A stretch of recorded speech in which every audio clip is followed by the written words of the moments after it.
Deux agents de police de la ville de Gloucester, au Royaume-Uni, montent à bord de leur véhicule, afin d'aller interpeller un individu dont ils viennent d'avoir le signalement. Le suspect aurait en effet dérobé 300 livres sterling à son ex-petite amie. Il se présente donc chez la mère de l'homme, car c'est apparemment là-bas qu'il vit. Mais ils ne peuvent malheureusement que constater l'absence du suspect. C'est pourquoi les deux agents de police retentent leur chance le lendemain.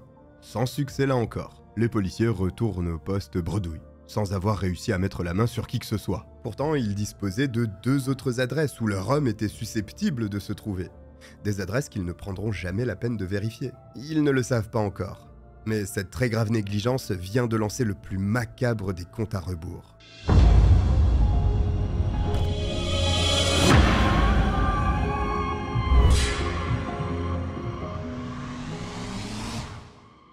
Bonjour à tous, je suis le Cogiteur, bienvenue pour cette nouvelle enquête. Franchement, il y a des choses à dire, notamment sur la police, vous allez voir. Je ne vous en dis pas plus et si vous ne l'avez pas encore fait, vous pouvez vous abonner à la chaîne. On n'est pas si loin des 50 000 abonnés, alors ça aiderait beaucoup. Merci à vous. Située près de la frontière du Pays de Galles, Gloucester est une petite ville rurale du sud-ouest de l'Angleterre. Ce port pittoresque, lové dans un écrin de nature, est aussi connu pour son architecture unique que sa richesse historique. Et la majorité de la population s'accorde à dire qu'il y fait particulièrement bon vivre. C'est ici que grandit Holly Gazard, la fille de Nick et Mandy Gazard. Cadette de la famille, Holly est extrêmement proche de sa grande sœur Chloé, avec qui elle partage beaucoup de passions en commun, comme le sport qu'elle pratique assidûment et dans de nombreux domaines. La famille est d'ailleurs une grande fan de l'équipe de football de Manchester United. Les filles font la fierté et le bonheur de leurs parents. Plus que quiconque, Holly est un véritable rayon de soleil. Extravertie, chaleureuse et talentueuse, elle a toutes les qualités pour faire de sa vie une réussite. Justement, bien qu'elle adore les domaines de la mode et de la beauté, sa véritable passion, ce qui la fait vibrer, c'est la coiffure. Et c'est vers cette carrière qu'elle souhaite se diriger. À 17 ans, elle entame donc un apprentissage, durant lequel elle se démarque, en devenant la meilleure élève de sa promotion.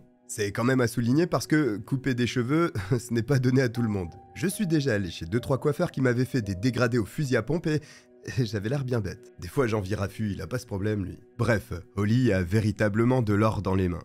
Et tout le monde s'accorde à dire sans le moindre doute qu'elle est faite pour ce métier. Ses parents s'amusent à la voir jour après jour changer de style de coiffure, de coupe ou de couleur. Voilà le meilleur moyen pour Holly d'exprimer sa personnalité joyeuse et pétillante. Pour la jeune fille, cette expérience ne fait que confirmer son choix de vie. Mais depuis toute petite, elle rêve aussi de voyager à travers le monde. Et ce profond désir la rattrape à la fin de son apprentissage, en 2013. Holly a alors 19 ans et fait part à ses parents de cette envie qui bout au fond d'elle. Son père, Nick, discute beaucoup de ses projets avec elle. Comme il le fait depuis toujours, il l'encourage à poursuivre ses passions et à croquer la vie à pleines dents. Sauf que l'idée de laisser sa fille de 19 ans partir seule en voyage ne le rassure pas franchement. C'est alors qu'il lui vient une idée lumineuse. Pourquoi Holly ne concilierait-elle pas son amour pour la coiffure et son désir de voyage en partant travailler en tant que coiffeuse sur un bateau de croisière? De cette façon, elle sera entourée, tout en profitant de la croisière pour visiter plusieurs pays. Holly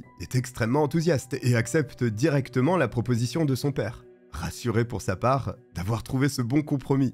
Avant de pouvoir embarquer, la jeune coiffeuse doit se rendre à Londres pour suivre une formation qui débutera en mars 2013 à la Steiner Training Academy. Seulement, si elle veut s'en sortir convenablement une fois dans la capitale, elle a tout intérêt à trouver un emploi à Gloucester en attendant le mois de mars, histoire de se mettre un petit pécule de côté. Vous savez, à Londres, il y a énormément de disparitions qui sont signalées, surtout en début et en fin de mois. Ce sont les salaires qui disparaissent, tellement c'est cher de vivre dans la capitale anglaise. C'est ainsi qu'en janvier 2013, Holly se lance à la recherche du petit boulot à mi-temps, censé lui permettre de poursuivre son rêve.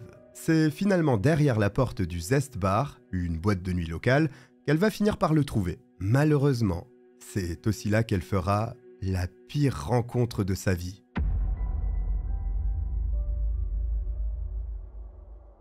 Au Zest, Holly fait rapidement connaissance avec ses nouveaux collègues, qui apprécient particulièrement sa joie de vivre et son côté un peu survolté. Ce n'est qu'un petit boulot de transition, mais elle ne le néglige pas pour autant. Holly s'y plaît et apprécie d'agrandir son cercle d'amis en y faisant de nouvelles rencontres. L'une d'elles a lieu peu de temps après son embauche et se présente sous les traits d'un ancien agent de sécurité de 22 ans, Asher Maslin. Au départ, ce n'est pas la jeune femme qui tombe sous le charme, mais bien Asher qui, en croisant le regard de la fougueuse serveuse, se retrouve tout à coup envoûté. À partir de cet instant, le jeune homme devient obnubilé par Holly et tente tout pour la séduire. Il faut dire que le garçon n'a pas pour habitude de baisser les bras face à un refus. Et si, relaté dans le cadre d'une affaire criminelle, c'est un détail qui déclenche notre petite alarme mentale, ce n'est pas si inquiétant au premier abord. D'autant qu'Asher est un garçon charmant, amusant, et qui ne manque pas de témoigner son attrait pour Holly, à travers de nombreuses petites attentions très touchantes. Son obstination est même flatteuse pour la jeune femme de 19 ans, qui se sent belle et désirée. Elle cède finalement au bout d'un certain temps, et accepte de sortir avec Asher, qui ne doutait pas de parvenir à ses fins. La relation s'établit extrêmement vite, et quelques semaines à peine après leur premier rendez-vous, Holly tient déjà à présenter officiellement son petit ami à ses parents lors d'un dîner chez eux.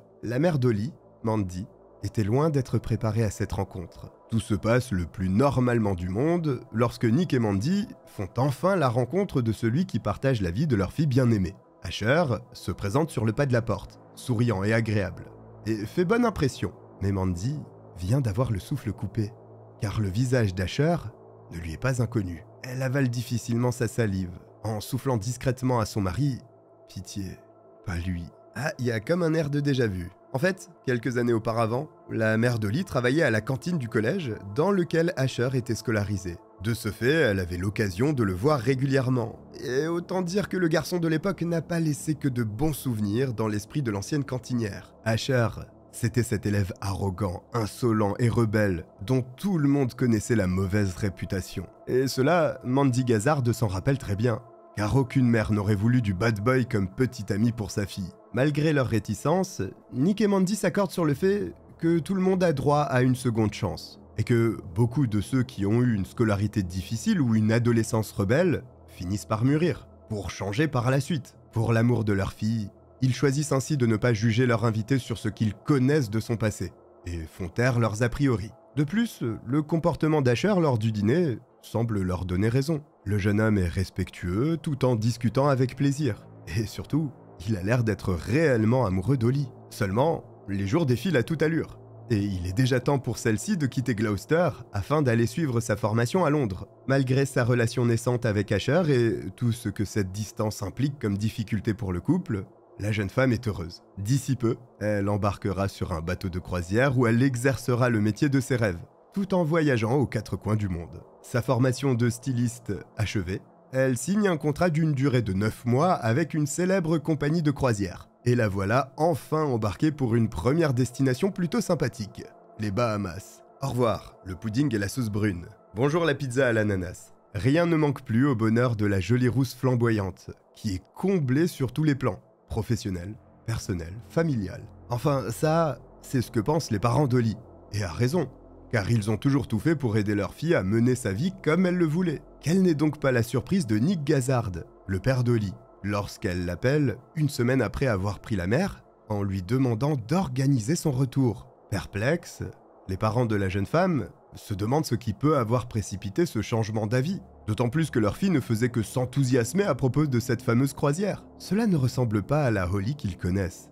Une fille déterminée, qui sait toujours ce qu'elle veut et qui va au bout de ses envies. Celle-ci justifie ce revirement en expliquant que sa région natale lui manque beaucoup, et qu'elle s'est rendue compte que ce projet ne correspondait finalement pas à ses attentes. Ayant à cœur de la rendre heureuse, Nick et Mandy lui prennent donc un billet d'avion afin qu'elle puisse rentrer au plus vite à Gloucester. Mais tout de même, ils gardent un sentiment un peu étrange, comme si quelque chose leur échappait.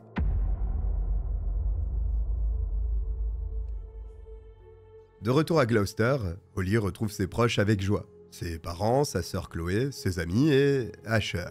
Seulement, le comportement de son petit ami n'est plus réellement le même qu'avant son départ pour la croisière. À présent, à chaque fois qu'Holly n'est pas avec lui, il exige de savoir où elle se rend, avec qui, et n'hésite pas à la suivre à son insu pour vérifier qu'elle ne lui ment pas, ou qu'elle ne le trompe pas. En l'espace de quelques jours, Asher Maslin passe du petit ami idéal à un homme contrôlant et extrêmement possessif. Et lorsque Holly retourne s'installer à Londres et décroche un emploi, Asher la suit, sans hésiter. Sans travail et sans autre but de surveiller celle qu'il dit aimer, il s'installe chez son cousin pour être au plus près d'elle. D'ailleurs, il n'apprécie pas tellement le fait qu'Holly vive de son côté, sans lui.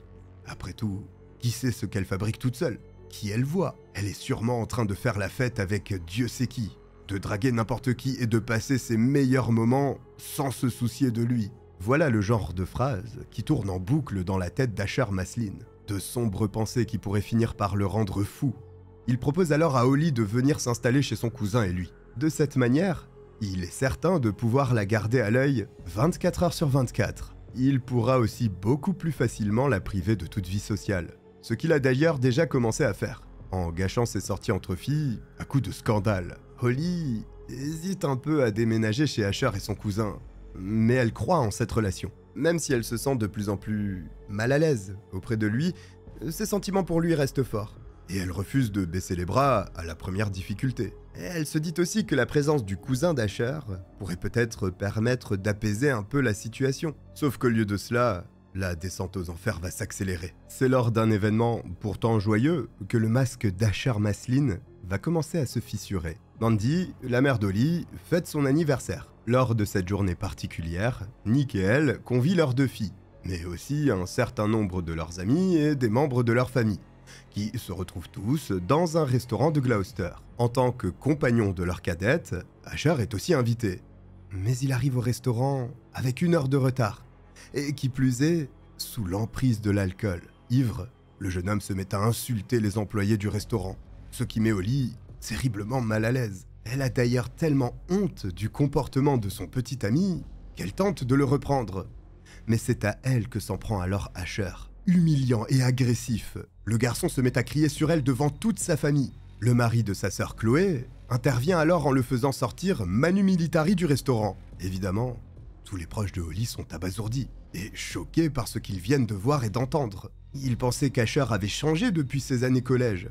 Mais force est de constater qu'il se trompait. Holly tente de justifier ce comportement en expliquant que son petit ami a l'alcool mauvais et lorsqu'il boit, ce sont les mauvais aspects de sa personnalité qui ressortent. Pourtant, la réalité est bien pire que cela. Mais la jeune femme n'est pas prête à avouer à sa famille qu'elle est victime de maltraitance. Même quand ses proches insistent pour savoir si tout se passe bien et si elle n'aurait pas besoin d'aide, Holly rassure tout le monde. Tout va bien. Elle rentre à Londres avec Asher le lendemain matin et reprend le cours de sa vie. Tout sauf paisible. Sauf que cette fois-ci, tout semble se dérouler sans accroc pour la jeune femme. Jusqu'au mois d'août 2013. Tous les ans, au mois d'août, le quartier de Notting Hill, à Londres, se pare de 1001 couleurs et vibre au rythme des danses et de la musique. C'est un événement très célèbre qui reprend les codes du grandiose carnaval de Rio, avec un défilé de chars en l'honneur de la culture caribéenne. Holly, qui aime tant découvrir de nouvelles cultures et s'amuser, ne pouvait pas rater cela. Elle s'y rend fin août 2013, accompagnée d'Asher, son neveu, et d'amis du couple. Comme le neveu n'est encore qu'un enfant, lorsqu'il demande à aller aux toilettes, Holly décide de l'accompagner afin de s'assurer qu'il ne se perde pas et qu'il ne soit pas seul. Elle s'éclipse donc, quittant le groupe pendant une poignée de minutes. Quelques minutes de trop, qui vont exacerber la jalousie d'Asher, à un point impardonnable. Holly n'est pas partie depuis 5 minutes lorsqu'elle réapparaît avec son neveu. Mais Asher est déjà hors de lui, en constatant qu'elle a disparu sans lui dire où elle était allée, ni avec qui. Sa personnalité violente et agressive se révèle devant tout le monde, lorsqu'il la harcèle de questions d'une voix menaçante. Choquée et prise de court, Holly tente d'expliquer qu'elle a simplement accompagné son neveu aux toilettes. Mais le garçon la pousse alors violemment au sol. La chute ne blesse pas Holly.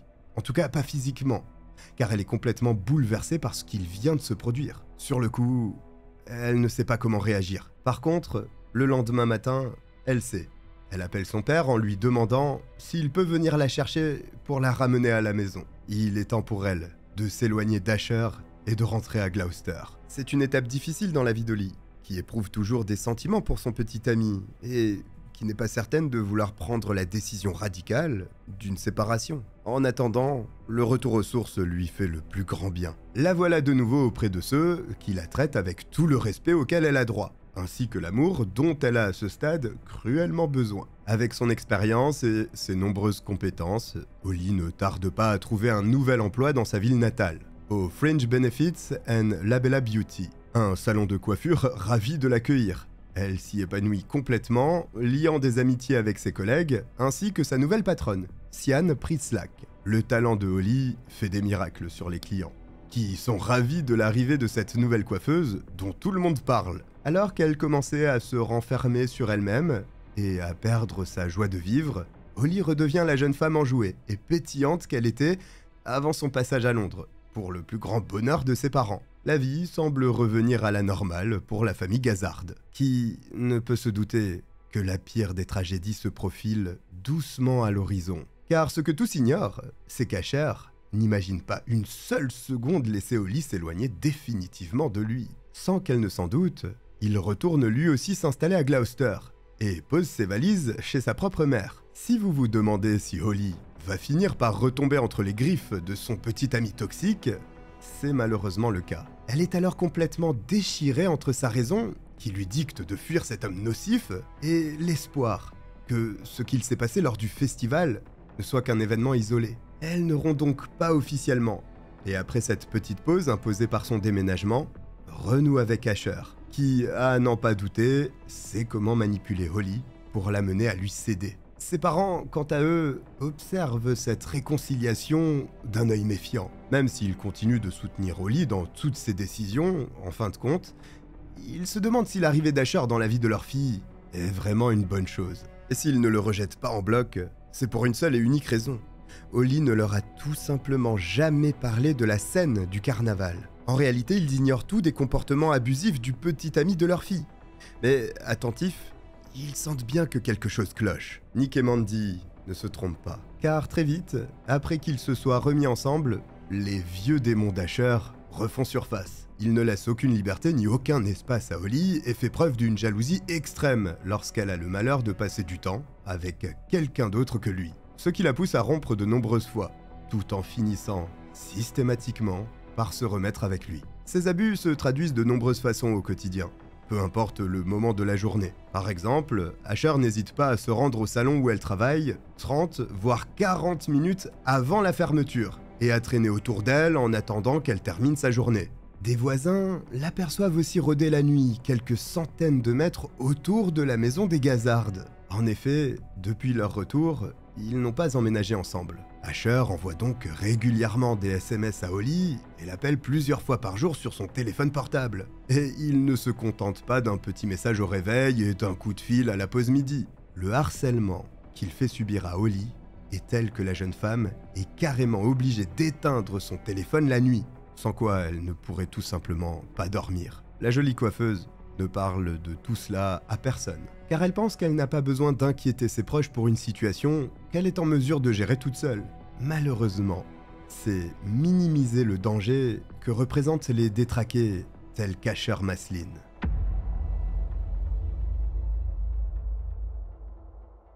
En décembre 2013, quelques semaines avant Noël, les proches d'Holly commencent à remarquer qu'elle se renferme de nouveau sur elle-même. De la même façon qu'au moment où elle vivait à Londres, elle perd cette fougue qui la caractérisait tant. Sa mine devient triste et soucieuse. Un constat qui inquiète particulièrement son père, Nick. Lors d'une conversation à cœur ouvert, sa fille lui confie qu'elle ne veut plus de cette relation avec Asher et qu'elle est prête à rompre définitivement avec lui. Holly a bien conscience qu'elle est en train de se perdre elle-même et que malgré tous ses efforts, elle ne peut pas changer quelqu'un qui n'a pas envie de l'être. Inquiet, Nick demande à sa fille si elle souhaite qu'il aille parler lui-même à Asher pour mettre un terme à cette situation. Mais Holly refuse. Elle assure à son père qu'elle peut gérer ça toute seule. Comme beaucoup de victimes de relations abusives, c'est souvent un sentiment de honte, le fait de ne pas vouloir impliquer ses proches, mais aussi parfois une certaine forme de déni qui les retient d'appeler à l'aide. Au cours des 2 mois qui suivent, Holly tente à plusieurs reprises d'avoir une conversation sérieuse avec son petit ami au sujet de leur couple. Mais Asher refuse catégoriquement de s'y résoudre. Pour lui, un non est tout bonnement inacceptable. Et s'il décide qu'Holly et lui resteront ensemble, alors c'est ce qu'il doit se passer. Peu importe que la jeune femme soit d'accord ou non, elle n'a pas son mot à dire. Le harcèlement continue de plus belle jusqu'au mois de février 2014, date à laquelle Holly décide que c'en est trop, et qu'elle doit agir une bonne fois pour toutes afin de faire comprendre à Asher le sens du mot « non ». Une nouvelle fois, Holly se tourne vers ses parents, qui la mettent en garde sur la réaction que pourrait avoir l'ex-agent de sécurité. Ils ont déjà vu de quoi il était capable lors de l'anniversaire de Mandy au restaurant, et ce n'est clairement pas pour les rassurer. Pour cette raison, il lui conseille de caler un rendez-vous dans un lieu public, un endroit où elle est certaine qu'elle ne se retrouvera pas seule et où elle sera donc en sécurité pour parler franchement à Usher. Holly trouve que c'est une très bonne idée et donne rendez-vous à son futur ex-petit ami le 14 février 2014, dans un bar fréquenté de la ville pour parler de la situation actuelle. Voilà donc les anciens amoureux réunis autour d'un verre dans un pub de Gloucester le jour de la Saint-Valentin. Mais Holly n'est pas ici pour partager un moment en amoureux. Bien loin de là. Avec tout le tact du monde, elle explique clairement à Usher qu'elle ne souhaite plus être en couple avec lui et qu'elle veut qu'il cesse de la suivre et de la harceler. Aussitôt, Usher voit rouge. Furieux, il se lève brusquement de sa chaise et jette sa boisson au visage de Holly devant les autres clients, en lui hurlant qu'elle n'a qu'un cœur de glace. Après ce geste tout aussi violent qu'humiliant, la jeune femme ne tient pas à rester plus longtemps dans le bar en compagnie d'Usher.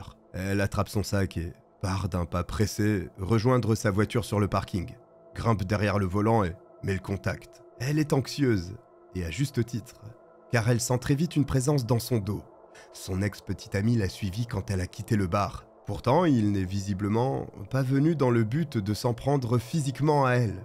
Mais il semblerait qu'il en veuille à son sac à main posé sur le siège passager. Tout en lui hurlant dessus, Usher pousse Holly, se rue sur le sac et vole la carte de débit dans le portefeuille de la jeune femme, qui ne peut strictement rien faire face à cette masse de muscles en fureur. Pour se venger, Ashlar Maslin retire immédiatement 300 livres sterling du compte bancaire d'Holly. Cette dernière, terrifiée mais aussi détruite par ses longs mois d'usure, rentre directement se coucher, tremblante. Elle trouve le courage de se lever comme à son habitude le lendemain matin pour aller travailler au salon. Ce n'est qu'en rentrant chez elle, après une longue journée de travail, qu'elle s'effondre réellement face à ses parents, inquiets de ne plus la reconnaître depuis la veille. À bout de force, Holly leur explique alors comment s'est réellement passé le rendez-vous au bar avec Usher.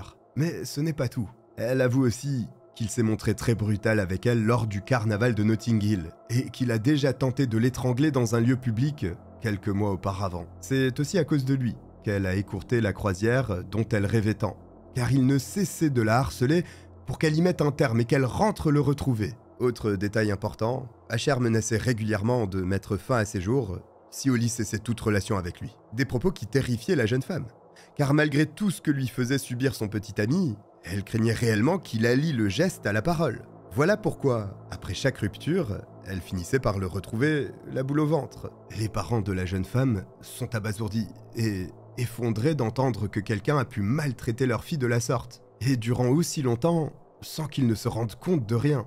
Surtout qu'Usher a encore fait monter le niveau d'un cran. Depuis le vol de sa carte bleue la veille, il envoie des textos de plus en plus glaçants à Holly, la menaçant de venir saccager sa maison, de s'en prendre physiquement à ses parents et à sa sœur, et même de lui jeter de l'acide au visage pour la détruire comme elle a détruit sa vie. Après ces longues et douloureuses révélations, Holly, ses parents et sa sœur Chloé s'accordent sur le fait qu'Usher a largement dépassé les bornes et qu'il représente un réel danger. Ils doivent impérativement demander de l'aide à la police. Nous attaquons là la partie de l'histoire qui risque de vous énerver le plus.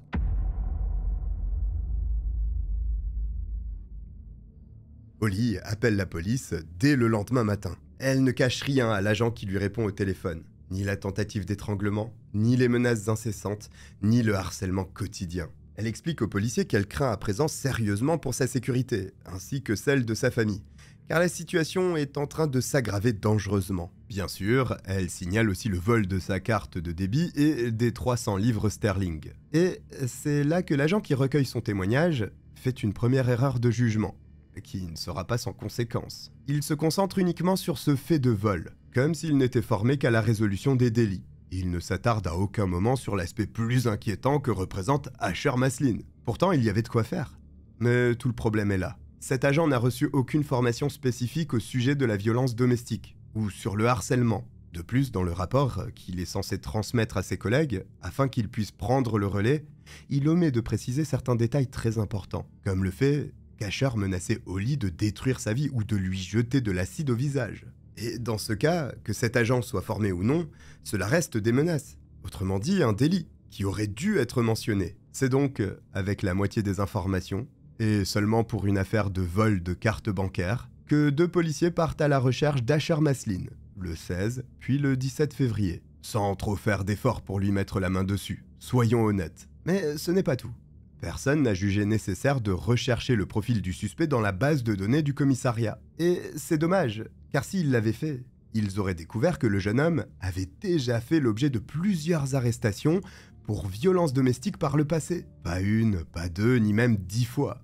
Asher Maslin a déjà été arrêté 23 fois au total et impliqué dans 24 incidents avec violence. Un passé criminel qu'il a sans le moindre doute caché à Holly dès leur rencontre. Mais ce 18 février 2014, c'est-à-dire 2 jours après qu'Holly a signalé les abus à la police, Asher est encore le seul à savoir tout cela, et il marche en totale liberté dans les rues de Gloucester.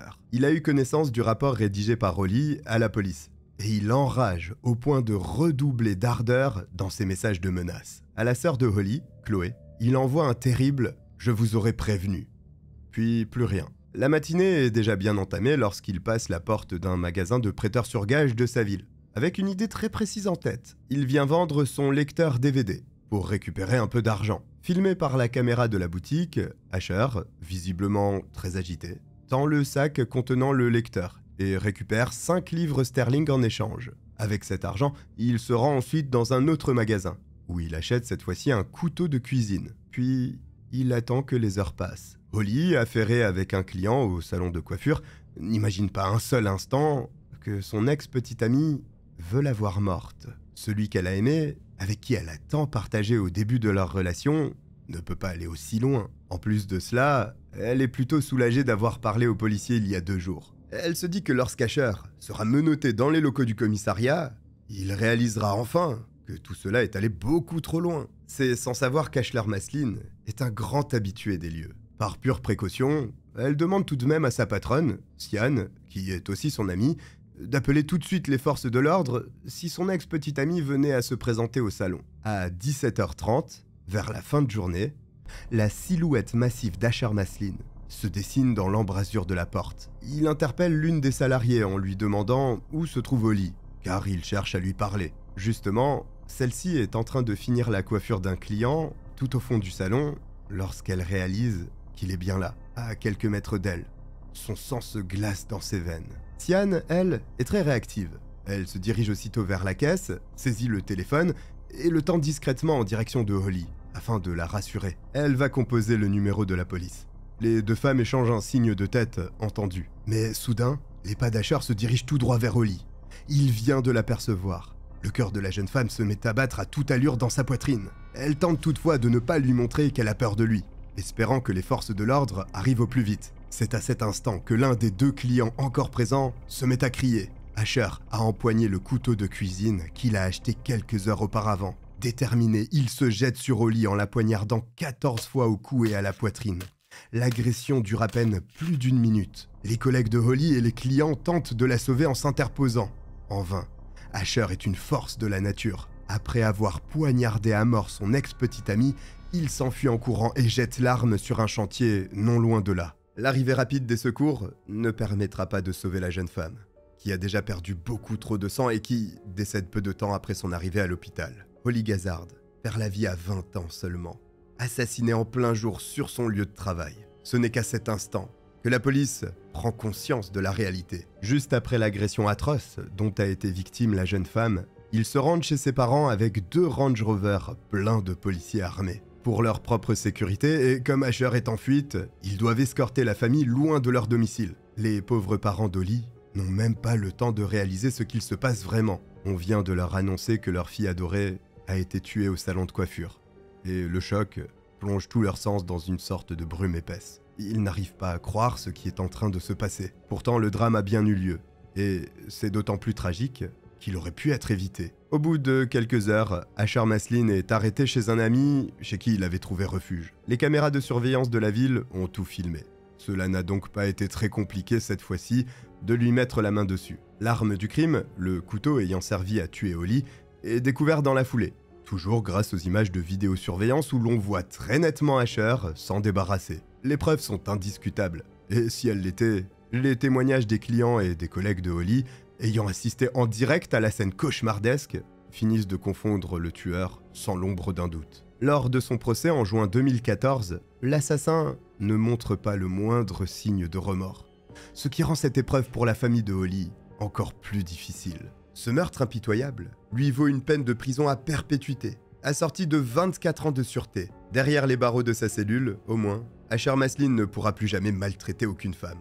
Il aura malheureusement fallu un meurtre pour cela. Une commission indépendante a aussi enquêté de son côté afin de déterminer quels ont été les manquements de la police de Gloucester dans cette affaire. Et elle a estimé que leur réponse avait été inadéquate. Toutefois, et malgré de nombreuses critiques, l'organisme n'a pas jugé nécessaire d'établir de sanctions à l'égard des agents s'étant chargés du dossier de Holly. Car selon eux, cette réaction était due à un manque de connaissances et de formation. Un manque qui a quand même mené au décès d'une jeune femme. Depuis le meurtre sauvage d'Holly Gazard, les forces de l'ordre du Gloucestershire sont bien plus sensibilisées aux violences domestiques et ont mis en place de nombreuses formations afin de s'améliorer en ce sens. Voici pour cette affaire difficile à entendre. Si vous êtes arrivé jusqu'au bout, écrivez coiffeur en commentaire. Merci d'être toujours présent sur les vidéos, ça fait extrêmement plaisir. Si vous avez oublié de vous abonner, n'hésitez pas à le faire et à liker la vidéo, c'est juste là. Merci de m'avoir regardé, je vous dis à très bientôt. Bye.